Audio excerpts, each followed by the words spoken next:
तो यहाँ पर देखो गतिज ऊर्जा के बारे में हमने कल पढ़ा था।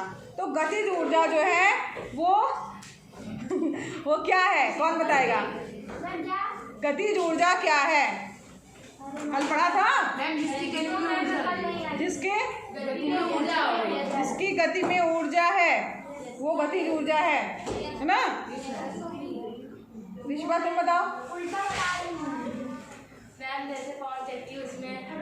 मैम पावर चक्की में मैम जब वो जो पावर होता है मैम उसमें तो मैम गति करने वाली ऊर्जा पावर कोई है क्या? कोई किसके न मैम हवा वायु में जो होता है मैम उसमें ट्रांसफर हो जाता है मैम। देखो हवा में जो गति होती है तो उसी को कहा जाएगा गतिज ऊर्जा। तेज चलती हुई हवा में गति है ना, तो वो उसकी क्या कहलाएगी? गतिज ऊर्जा कहलाएगी। बहता हुआ पानी स्पीड से बह रहा है तो जो पानी की स्पीड है उसमें ऊर्जा है, गति है जो उसकी उसमें ऊर्जा है, तो वो क्या कहलाएगी? गतिज ऊर्जा। गतिज ऊर्जा से तात्पर्य ये है गति में अगर ऊर्जा है, ऐसी ऊर्जा जो गति के माध्यम से प्राप्त होती है वो गतिज ऊर्जा कहलाती है। अब यहाँ पर गतिज ऊर्जा के कई हमने एग्जाम्पल दिया था। गेंद जो है ऊंचाई से उछाल करके जो है वो अलग अलग जो है ऊंचाइयों पे दूरियों पर जो है उछाल करके इसका प्रयोग किया था कि कितनी कौन गेंद जो है कितना ज़्यादा जो है वो गहरा गड्ढा कर पाती है। इसके बाद देखो कई हमने एक्सपेरिमेंट किए थे इसके, और इसका जो है हमने फार्मूला निकाला था गतिज ऊर्जा का। फार्मूला किसको याद है? हाथ ऊपर करो केवल। गतिज ऊर्जा का फार्मूला क्या है? गतिज ऊर्जा बराबर, बस दो ही लोगों को याद है, चार लोगों को। हाँ बताओ सुनिधि।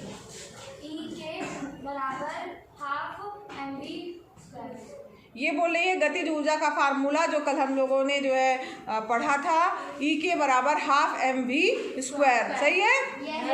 यही होता है गतिज ऊर्जा। अब यहाँ पर E बैठ जाओ, सब पहले सब लोग बैठो। E के क्या है? हाँ चलो बताओ।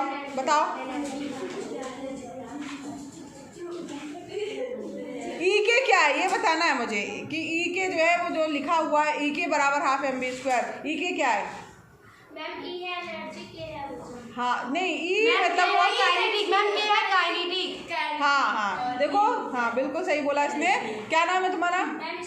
स्नेहा। हाँ मरवेश, क्लैपिंग कर दो भाई इसके लिए। ई के जो है वो है एनर्जी का कैपिटल ई है, और के जो है वो काइनेटिक बोला जाएगा। उसको शॉर्ट छोटे से उसमें दिखाया गया है, वो दिखा रहा है कि गतिज ऊर्जा की हम बात कर रहे हैं। ठीक है, तो गतिज ऊर्जा का फार्मूला हमने क्या पढ़ा था? ई के बराबर हाफ mv² जो कि हमने निकाला था। ये है आपका फार्मूला जो कि आपको अच्छे से याद हो गया होगा, और घर जाकर आप लोग पढ़ा करिए, सबको याद होना चाहिए। गतिज ऊर्जा बराबर होता है हाफ mv²। अब यहाँ पर बताएगा कौन कि m क्या है? चलो खड़ी हो अनम, m क्या चीज़ है इसमें? हाँ बोलो। m ऊर्जा थोड़ी है, ई जो है ये हमने तो गतिज ऊर्जा को निकाला है। अब यहाँ पर ई तो ऊर्जा है, यहाँ पर हाफ तो अंक हो गए। m क्या चीज़ है? m मीटर नहीं है। नहीं तुम बताओ बेटा। हाँ m वस्तु का जो है वो द्रव्यमान है। m क्या है? द्रव्यमान, वस्तु का द्रव्यमान है। और v क्या है? कौन बताएगा? v क्या है? हाँ चलो बताओ। अंतिम वेग। जी हाँ, v क्या है? अंतिम वेग। पढ़ा करो घर जाकर, ठीक है। तो यहाँ पर हमने हाँ, अगर हमें किसी वस्तु का एकदम शांत रहिए, अगर किसी वस्तु की गतिज ऊर्जा ज्ञात करनी है तो ई के बराबर हो गया हाफ mv², जहाँ पर m क्या हो जाएगा? उस वस्तु का द्रव्यमान हो जाएगा, और v जो है वो उसका अंतिम वेग होगा। ठीक है, सबको समझ में आया? अब यहाँ पर देखो ये एग्जाम्पल हम लोग लगाते हैं, सवाल समझते हैं। ठीक, अब इसके एग्जाम्पल जो है जो भी हम हल कर रहे हैं वो सारे इम्पोर्टेंट हैं, और एग्ज़ाम के लिए हम अभी आगे भी हल करेंगे तो उसकी बात करेंगे। ये example very very very important है, समझ में आया? यानी ये बहुत इंपॉर्टेंट क्वेश्चन है, बहुत आसान है, लगभग सबको बन जाएगा। अब यहाँ पर प्रश्न है, 15 किलोग्राम द्रव्यमान के वस्तु 4 मीटर सेकंड इनवर्स के द्रव्यमान के वेग से गतिशील है, तो वस्तु की गतिज ऊर्जा कितनी होगी? ठीक है, तो ये मान लीजिए हमें करना है इसको हल। तो यहाँ पर देखो, यहाँ पर जो चीज़ें दी हैं, एग्जाम्पल है ना, एग्जाम्पल नंबर क्या है? 11.3। तो ये कुछ क्वेश्चन जो हमने किया है। इसको करेंगे कैसे, जो चीजें हमें दी हुई है वो हम पहले लिखेंगे। दिया है, क्या चीज दिया है, यहाँ पर दिया है 15 किलोग्राम द्रव्यमान की वस्तु, यानी वस्तु का द्रव्यमान दिया है। क्या लिखेंगे, वस्तु का द्रव्यमान, वस्तु का द्रव्यमान। अब जो कि हमें हमारे फार्मूले के अनुसार स्मॉल ए में कितना दिया है, 15 किलो का किलो, ठीक है। अब इसके बाद प्रश्न में दिया हुआ है कि 4 मीटर बटे सेकंड के एक समान वेग से जो है वो वस्तु गतिमान है, यानी वेग दिया है, ठीक है, वस्तु का वेग, यानी स्मॉल भी का मान दिया है 4 मीटर सेकंड की पावर -1 या बटे सेकंड आएगा, है ना, ये प्रश्न में ही दिया हुआ है, ठीक है। अब यहाँ पर एक चीज ध्यान दीजिएगा सभी लोग, यहाँ अगर मीटर पर सेकंड दिया है तब तो ठीक है, अगर इसकी जगह मीटर की जगह किलोमीटर और घंटा दिया है, किलोमीटर प्रति आवर दिया हुआ है, तो उसको आपको चेंज करना होगा, किसमें चेंज करना होगा, मीटर पर सेकंड, ठीक। तो इसके बाद जो और एग्जाम्पल है उसमें है ऐसा क्वेश्चन, तो यहाँ अगर ये दिया है तो हमें कुछ भी चेंज करने की जरूरत नहीं है। अब यहाँ पर हमें ज्ञात क्या करना है, वस्तु की गतिज ऊर्जा ज्ञात करनी है, तो वस्तु की गतिज ऊर्जा क्या करनी है आपको, गतिज ऊर्जा जो है वो ज्ञात करनी है, ठीक है, ज्ञात करनी है। अब यहाँ पर फार्मूला है वस्तु की गतिज ऊर्जा, ई का क्या फार्मूला है, बोलो, ई के बराबर हाफ m/v², ये आपको फार्मूला है, कुछ नहीं करना है इसमें, केवल आपको मान रखना है, हाफ तो वही रहेगा, m का मान यहाँ देखो दिया है 15 किलो, तो क्या हो जाएगा 15, और मेरा है v का मान दिया है 4 मीटर बटे सेकंड, यहाँ 4 का और v² दिया है, ध्यान दीजिएगा बच्चों, यहाँ पर दिया है v² यानी 4 का स्क्वायर हो जाएगा। जब इसको आप हल करेंगे 1/2 गुणे 15 गुणे 4 का स्क्वायर का मतलब क्या हुआ, 4 का स्क्वायर का मतलब हुआ 4 गुणे किसी भी चीज का स्क्वायर दिया है तो मतलब जिस चीज का स्क्वायर दिया है उस संख्या का 2 बार गुणा, है ना, तो 4 गुणे 4 देखो मैम 16, हाँ 4 चौको 16, तो यहाँ पर क्या जाएगा 16, ठीक है। अब यहाँ पर 2 से कट जाएगा, 2 1 कम 2 और 2 8 16, ठीक, बचा क्या आपके पास में 15 गुणे 8, 15 का 8 को गुणा करेंगे कितना आएगा, 15 8 मैम 120, वेरी गुड, 120 यहाँ पर हो गया। अब यहाँ पर देखो, अब ये बताइए जो हम ज्ञात कर रहे हैं वो गतिज ऊर्जा, कल हमने डिस्कस किया था गतिज ऊर्जा का मात्रक क्या होगा, हाँ नहीं अभी किसी और से पूछेंगे, गतिज ऊर्जा का मात्रक क्या है, हाँ बताओ, खड़ी हो चांदनी, जूल, है ना, गतिज ऊर्जा को किसमें नापते हैं, जूल में। एक और हमने मात्रक बताया था, कोई बता सकता है,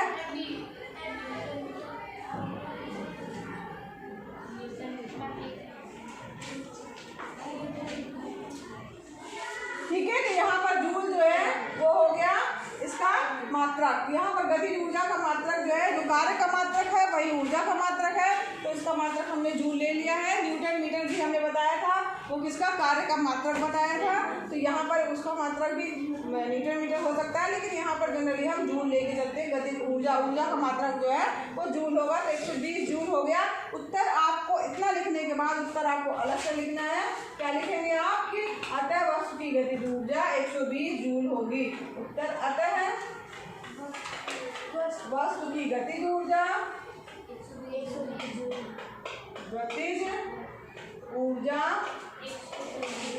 120 जूल होगी, ठीक है, ये आंसर हो गया। वेरी इंपॉर्टेंट क्वेश्चन है, ठीक है,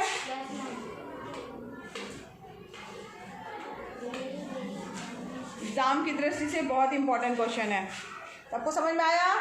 किसी को कोई प्रॉब्लम बुला के यहाँ करवाएंगे, कर लोगे? चाहत कर लोगी? हाँ, नहीं कर पाओगी? क्यों नहीं कर पाओगी? क्या नहीं पता तुम्हें, बताओ क्यों नहीं कर पाओगी? तुम्हें गतिज ऊर्जा का फॉर्मूला मालूम है? खड़ी हो, क्या होगा गतिज ऊर्जा का, क्या फॉर्मूला है? नहीं पता? कल नहीं आई थी क्या? तो नहीं आने के बाद भी हम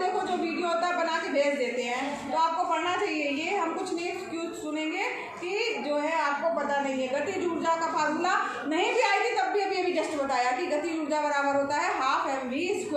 हाफ mv²। m क्या है? वस्तु का द्रव्यमान है और v जो है उसका अंतिम वेग है। यहाँ पर वस्तु का द्रव्यमान प्रश्न में ही दिया है, 15 किलो की वस्तु है। वेग जो है दिया है 4 मीटर पर सेकेंड, ये प्रश्न में दिया हुआ है। तो हमने इन दोनों मानों को केवल इस फार्मूले में रख दिया है। तो जो कि है आपका गतिज ऊर्जा का सूत्र। यहाँ पर m की जगह 15, v की जगह 4 रखा, स्क्वायर है। अब स्क्वायर का क्या मतलब होता है? उस संख्या का 2 बार गुणा, 4 गुणे 4 16 हो गया। यहाँ हमने 16 रखा, 2 से कट जाएगा, 2 1 2, 2 8 16, 15 गुणे 8 बचा, 15 8 120 और मात्रक क्या होता है? जूल। तो ये जूल हो गया। समझ में आया? तो यहाँ पर क्या हो जाएगा? अंतर वस्तु की गतिज ऊर्जा 120 जूल होगी। ठीक है, इस तरीके से जो है प्रश्न करने हैं। इसका एग्जाम्पल उदाहरण 11.4 भी आप कर लीजिएगा। अब इसको आप लोग बुक में है नोट कर लीजिएगा, बुक में दिया हुआ है।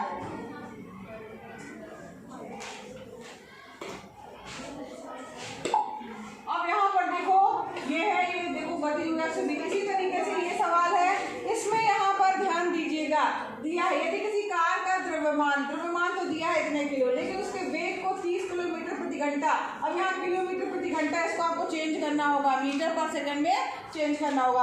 अब यहाँ पर देखो 2 वेग दिए हैं। वेग जो है इतना प्रारंभिक वेग है और ये उसका अंतिम वेग दिया हुआ है। ठीक है, तो 2 बार आपको गतिज ऊर्जा निकालनी पड़ेगी। कार का द्रव्यमान प्रारंभिक वेग दिया हुआ है और इसके बाद जो है उसको हमने चेंज किया। 1 किलोग्राम बराबर 1000 ग्राम होता है और घंटे को चेंज किया सेकंड में। तो 1 घंटे में 60 मिनट होते हैं और 1 मिनट में 60 सेकंड होते हैं। इसलिए यहाँ पर 60 गुणे 60 हमने किया है। ठीक है, तो यहाँ पर जब इसको हाफ हल करेंगे तो यहाँ 25/3 मीटर पर सेकंड आ गया क्या? प्रारंभिक वेग। और जब अंतिम वेग की अगर हम बात करेंगे तो अंतिम वेग जो है वो आपका आ जाएगा इसी तरीके से। जब अंतिम वेग हो गया, प्रारंभिक गतिज ऊर्जा जब निकालेंगे तो इसी फार्मूले से यहाँ पर mu² कर देंगे। प्रारंभिक वाला निकालेंगे तो u कर देंगे केवल फार्मूले में, और यहाँ पर जो प्रारंभिक वेग दिया हुआ है वो आपको लिखना है। ये यहाँ पर प्रारंभिक एनर्जी आ गई। अब अंतिम गतिज ऊर्जा हमने निकाली, यहाँ पर कार्य जो है वो गतिज ऊर्जा में परिवर्तन निकाल देंगे। अंतिम वाले में से प्रारंभिक वाला घटा देंगे तो ये जो है किया गया कार्य जो है वो आपको मिल जाएगा। करिएगा, अगर बनेगा तो बताइएगा। आज हमको पढ़ना है स्थितिज ऊर्जा। स्थितिज ऊर्जा क्या है? तो यहाँ पर कुछ एक्सपेरिमेंट देखिए, समझिए। आप एक रबड़ का, मान लीजिए रबड़ बैंड लिए हैं, रबड़ का छल्ला लिए हैं, ठीक है, और उसको जो है पकड़ करके एक सिरे से जो है वो खींचते हैं, इसके बाद जो है वो छोड़ देते हैं, तो जो वो छल्ला है वो वापस अपनी स्थिति में आ जाता है। अब और क्या चीज़ देते हैं हम? जैसे मान लीजिए ये है, ठीक है, खींचा वो वापस अपनी जगह पे आ गया, स्प्रिंग हो गई।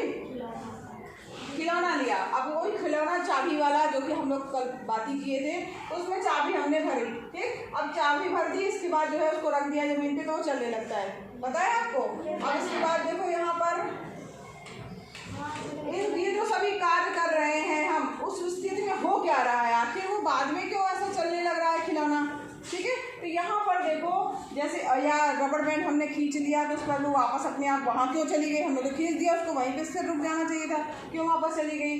तो यहाँ पर क्या होता है कि जब भी हम कुछ कार्य करते हैं, जैसे मान लीजिए उसको रबड़ को खींच रहे हैं, तो हमने जो ऊर्जा है खींचने, वो उसको उसमें हम बल लगा रहे हैं, कार्य कर रहे हैं, तो ऊर्जा जो है वो उसमें स्थानांतरित हो जा रही है, स्थिर हो जा रही है, ठीक है। जिसके कारण जैसे ही हम उसको छोड़ते हैं, वो ऊर्जा उसमें जब संचित हो गई है तो वो वापस अपनी पूर्व की स्थिति में आना चाहता है, इसलिए वो वापस जो है वो रबड़ जो है वो वापस पुनः अपनी प्रारंभिक स्थिति को प्राप्त करता है। इसी तरीके से अगर हम बात करें गाड़ी में चाबी जो भरने वाली, तो अब हम उसमें क्या कर रहे हैं, उसके पहले मुरेड़ रहे हैं ना, मतलब उसमें घुमा रहे हैं चाबी को घुमाते जा रहे हैं, तो क्या हो रहा है कि हम जो है वो अपनी ऊर्जा जो है वो उसकी चाबी में भर दे रहे हैं या दे रहे हैं उसको, तो जो ऊर्जा जो है उसकी चाबी में या उस खिलौने में संचित हो जा रही है, और जब कार्य कर रहे हैं और इसके बाद फिर जब उस खिलौने को आप जमीन में रखेंगे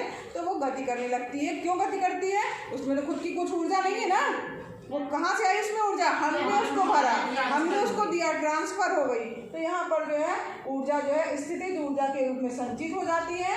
और जब इसको जो है इसको समय मिलता है या इसकी तत्व विन्यास में परिवर्तन के कारण प्राप्त ऊर्जा जो है वो स्थितिज ऊर्जा जो है कहलाएगी। और जब इसको कहीं और छोड़ा जाता है या यूज़ करना होता है तो जो है वो अपना संचित ऊर्जा जो है वो वापस फिर से पुनः कार्य करने लगती है। इसी कारण खिलौना जो है वो फिर से जो है वो जैसी ज़मीन में आप रखेंगे तो वो संचित स्थितिज ऊर्जा के कारण ही जो है वो चलने लगता है। अब यहाँ पर देखो धनुष की टानिक डोरी पर रखा तीर। अब यहाँ पर अगर कोई डोरी रखी हुई है मतलब तीर है उसको आपने खींचा है ना। अब खींचने में जो खींचने के लिए जो हमने उसमें जो है क्या किया है, कार्य किया है, तो उस यहाँ पर इस तीर में क्या ऊर्जा हो गई, स्थितिज ऊर्जा जो है वो संचित हो गई है ना। स्थितिज ऊर्जा जो है उसमें संचित हो गई। जैसे ही हम कुछ नहीं करेंगे इसको छोड़ेंगे तो अपने आप जो आगे की तरफ गति कर देगा है ना। ऐसे ही होता है ना। इस प्रकार से जो है स्थितिज ऊर्जा के बारे में है। अब यहाँ पर देखो किसी ऊंचाई पर वस्तु की स्थितिज ऊर्जा जो है हम कैसे जो है कैलकुलेट कर सकते हैं। तो यहाँ पर देखो वस्तु को किसी ऊंचाई तक उठाने पर उसकी ऊर्जा में भी वृद्धि। अब जैसे हम कोई चीज़ उठा रहे हैं, अब उठा रहे हैं ना, मान लो कोई भी वस्तु हम उठा रहे हैं तो हम बल लगा रहे हैं और उसमें विस्थापन भी हो रहा है तो कार्य भी हो रहा है और जो है हम ऊर्जा जो है दे रहे हैं, किसको, उस वस्तु को दे रहे हैं। तो यहाँ पर इसको ऊपर उठाने में जो है हमने क्या काम कर रहे हैं, अभी यहाँ पे देखो दूसरे टाइप का काम कर रहे हैं। जो पृथ्वी क्या करती है, किसी वस्तु को अपनी ओर खींचती है। अब हम उसके विपरीत कार्य कर रहे हैं, उसको उठा रहे हैं, तो हमको इसलिए बल लगाना पड़ रहा है। तो यहाँ पर गुरुत्वीय बल के विरुद्ध जो है हम कार्य कर रहे हैं। तो इस प्रकार की वस्तु में विद्यमान ऊर्जा उसकी गुरुत्वीय स्थितिज ऊर्जा है। तो जो ऊर्जा उसमें जो जा रही है, जो हम ट्रांसफर कर रहे हैं, वो गुरुत्वीय स्थितिज ऊर्जा जो है के रूप में जा रही है। अब यहाँ पर देखो किसे कहेंगे, तो यहाँ पे एक डिफिनीशन दी गई कि भूमि से ऊपर किसी बिंदु पर किसी वस्तु की गुरुत्वीय स्थितिज ऊर्जा को वस्तु को भूमि से उस बिंदु तक उठाने में, अब यहाँ हम उस बिंदु तक जहाँ तक हम लेके आ रहे हैं उठाने में गुरुत्वीय बल के विरुद्ध जो है हम कार्य जितना भी कार्य कर रहे हैं उतनी ही ऊर्जा उसमें जो है वो संचित हो जाएगी, जो कि गुरुत्वीय स्थितिज ऊर्जा कहलाएगी। अब यहाँ पर एक वस्तु है, ठीक है, यहाँ देखो, ठीक। अब यहाँ वस्तु है, उसको हमने उठाया, यहाँ तक पहुँचाया, यहाँ से यहाँ तक की दूरी क्या दी है, h दी है, ठीक है। यहाँ पे जमीन है, इसको यहाँ h ऊंचाई तक उठाया और इसका द्रव्यमान क्या है, स्मॉल m। क्या द्रव्यमान है, ये जो एक बॉक्स रखा है इसका द्रव्यमान कितना है, स्मॉल m है और h ऊंचाई तक हमने उस वस्तु को उठाया है। तो यहाँ पर जो है वस्तु में जो किया गया कार्य क्या हो जाएगा, किया गया कार्य बराबर क्या होता है, जब भी कोई कार्य होता है बल गुणे विस्थापन, है ना। तो बल गुणे विस्थापन उसका कार्य हो गया। बल जो यहाँ लग रहा है F का मान जो हो जाएगा m × g के बराबर हो जाएगा, है ना। समझ में आ रहा है, क्योंकि F = ma हमने पढ़ा है। और यहाँ पर a जो है त्वरण की जगह गुरुत्वीय त्वरण है जिसका मान स्मॉल g होता है, जिसको हम स्मॉल g लिखते हैं और मान आपको पता है 9.8 होता है। तो यहाँ पर बल गुणे विस्थापन हो गया, बल की जगह पर क्या आ गया mg और विस्थापन यानी h ऊंचाई तक गया ना, तो इसलिए उसका विस्थापन कितना हो गया h। तो किया गया कार्य हो जाएगा mg/h। अब यहाँ पर जो कार्य किया जा रहा है ना, इतना कार्य हो रहा है, वही तो उसकी स्थितिज ऊर्जा है, वही तो उसकी गुरुत्वीय स्थितिज ऊर्जा है, वही तो उसके अंदर संचित हो रहा है। तो इसको जो है क्योंकि वस्तु पर किया गया कार्य mgh के बराबर है, इसलिए जो है ये वस्तु की क्या होगी, स्थितिज ऊर्जा होगी। तो यहाँ पर इसका हमारे पास में स्थितिज ऊर्जा का जो है वो फार्मूला क्या निकल करके आ गया, स्थितिज ऊर्जा बराबर mgh। ये क्या है आपका, स्थितिज ऊर्जा, स्थितिज ऊर्जा बराबर mgh, ठीक है। mgh ये समझ में आया, कहाँ से आया। अब यहाँ पर E मतलब हो गया ऊर्जा है तो उसको E ही लिखेंगे। अब यहाँ पर P वर्ड आया है, P मतलब होता है पोटेंशियल, पोटेंशियल मतलब होता है उसकी स्थिति के कारण या उसके ठहराव का। तो यहाँ पर जो है EP से दिखाया गया स्थितिज ऊर्जा का फार्मूला आ गया mgh। कोई पूछेगा गतिज ऊर्जा का फार्मूला तो 12 mv² और स्थितिज ऊर्जा का फार्मूला mgh, ठीक है।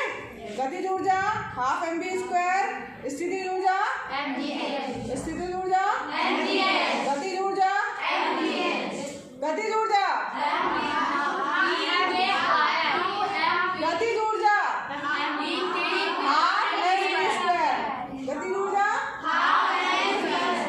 हाफ mv स्क्वायर, स्थितिज ऊर्जा। ठीक है, दोनों फार्मूले सबको याद हो गए? बहुत इंपॉर्टेंट है। ई यानी एनर्जी हो गया, पी मतलब पोटेंशियल हो गया। ठीक है,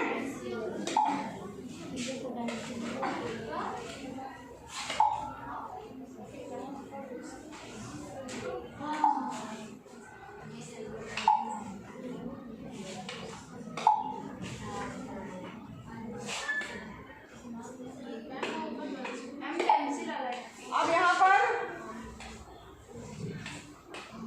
यहाँ देखो, ध्यान देने योग्य बात यह है कि गुरुत्वीय बल द्वारा किया गया कार्य वस्तु की प्रारंभिक तथा अंतिम स्थितियों की ऊर्ध्वाधर ऊंचाइयों के अंतर पर निर्भर करता है, ना कि उस रास्ते पर निर्भर करता है जिस पर वस्तु ने गति की है। यहाँ देखो, चित्र देख रहे होंगे, चित्र दिख रहा है? अब यहाँ पर देखो, वस्तु यहाँ से लेकर के यहाँ तक ही पहुँच रही है, जिसकी ऊंचाई क्या है? h। दो रास्ते हैं, एक तो पहली बार डायरेक्ट यहाँ से उठा करके यहाँ रख दिया गया, दूसरा क्या है कि इसको उठाया गया, फिर थोड़ा टेढ़ा लेके गए, फिर यहाँ लेके गए, फिर यहाँ लेके गए, फिर तब वहाँ जाके पहुँचा। दो रास्ते दिख रहे हैं? ठीक है, तो यहाँ पर दोनों विभिन्न, दो अलग अलग पथ हैं और उनकी ऊंचाई दोनों की क्या है? h है। नहीं, दोनों की ऊंचाई एक ही है। यहाँ से यहाँ तक की दूरी जो है वो h ही है। दोनों जो है एक ही जगह पर पहुँचे हैं, लेकिन एक को सीधे उठा के ले लिया और एक को थोड़ा यहाँ वहाँ घुमाते घुमाते, जैसे नहीं कोई डगमग डगमग कर रहा हो, यहाँ करके तब वहाँ पहुँचाया, है ना। तो ये समझ लो, ये दो स्थितियाँ हैं। अब यहाँ पर बात ये है कि जो भी किया गया कार्य होगा वो हमेशा mgh ही होगा, यानी कि स्थितिज ऊर्जा चेंज नहीं होगी, चाहे पथ कितने भी हो या किसी भी मार्ग से लाया जाए। अगर ऊंचाई इतनी ही है, वहीं तक पहुंच रही है, उसका द्रव्यमान वही है, तो जो है उसकी स्थितिज ऊर्जा चेंज नहीं होती है। ठीक है, अब यहाँ पर देखो, इसी का फार्मूले पर आधारित जो है सवाल है।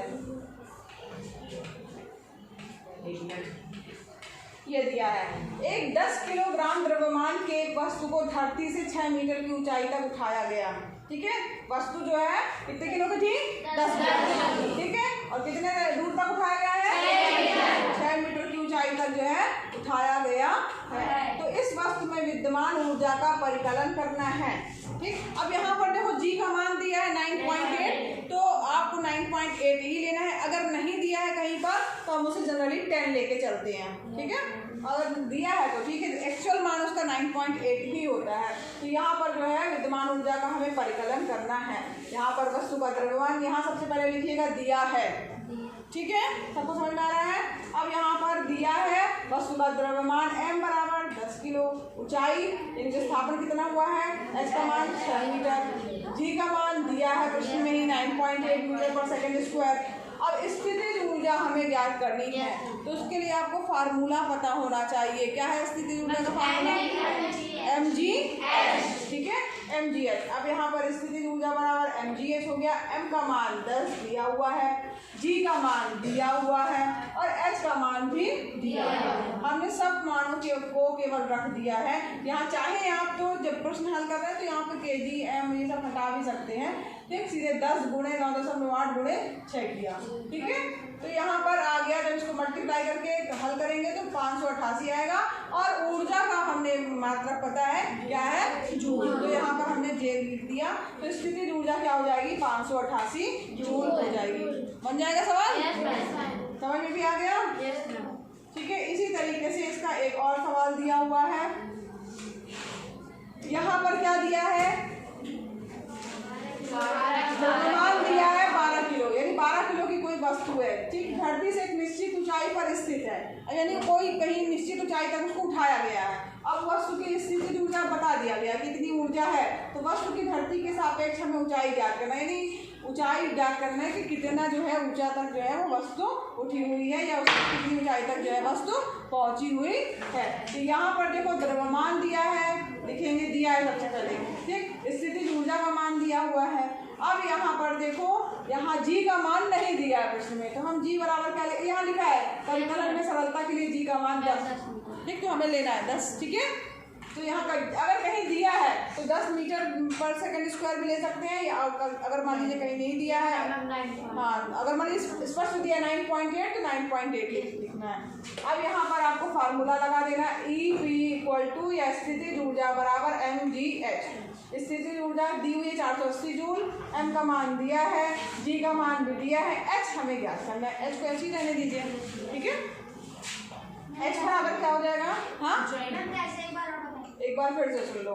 यहाँ देखो प्रश्न में जो चीजें पहले देखा करो, जब भी कोई भी क्वेश्चन इस तरह का होता है, अगर तो कोई भी एक ही चीज अज्ञात होती, दो चीजें अज्ञात नहीं होती, एक चीज अज्ञात मतलब होता है जिसको ज्ञात करना है, जिसका हमें मान ज्ञात करना है। अगर फार्मूले में सीधे सीधे फार्मूला अप्लाई हो रहा है तो एक चीज हमें ज्ञात करनी होगी, बाकी सारे मान दिए होंगे। तो यहाँ इस प्रश्न में जो जो दिया पहले लिख लीजिए। ये वस्तु का द्रव्यमान दिया है जो कि हमको पता है m होता है। फिर क्या दिया है, स्थितिज ऊर्जा दी है 480 जूल, वो फार्मूले में EP का मान ही दे दिया है, ठीक। अब यहाँ पर क्या दिया हुआ है, g का मान जो है 10 मीटर पर सेकंड, g का मान दिया हुआ है, ठीक है। यहाँ पे लिख लीजिएगा g बराबर 10, यहाँ पे लिखा नहीं, आप अलग से लिख लीजिएगा g बराबर 10 मीटर सेकंड की पावर -2। इसके बाद क्या दिया हुआ है कि ऊंचाई, कितनी ऊंचाई तक जो है हम वो वस्तु स्थिर है ना, तो यहाँ पर ऊंचाई हमें ज्ञात करनी, h हमें ज्ञात करना है। h जो है वो हमने h ही रखा है, फार्मूला अप्लाई किया है, EP बराबर mgh, EP का मान दिया है, m का मान दिया है, g का मान दिया है, h की जगह हमने h ही रखा है। h बराबर क्या होगा, ये जो जितना है ये इस तरफ जाएगा तो बटे में आ जाएगा, है ना, तो ये बटे में आएगा, 12 गुणे 10 करेंगे तो 120 आ गया, ठीक है।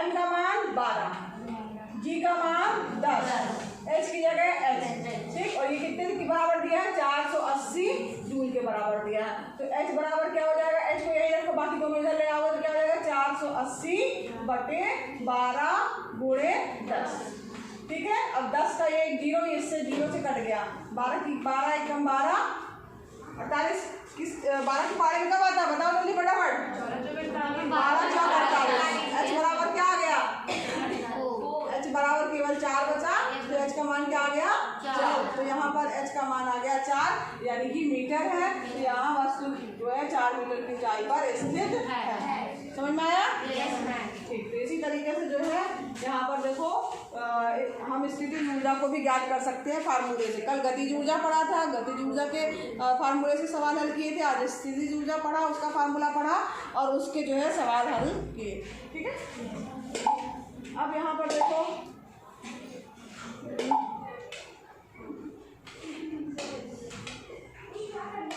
क्या बचा है, बस अब यहाँ पे बहुत इंपॉर्टेंट है ऊर्जा संरक्षण का नियम, ठीक है, कल पढ़ेंगे।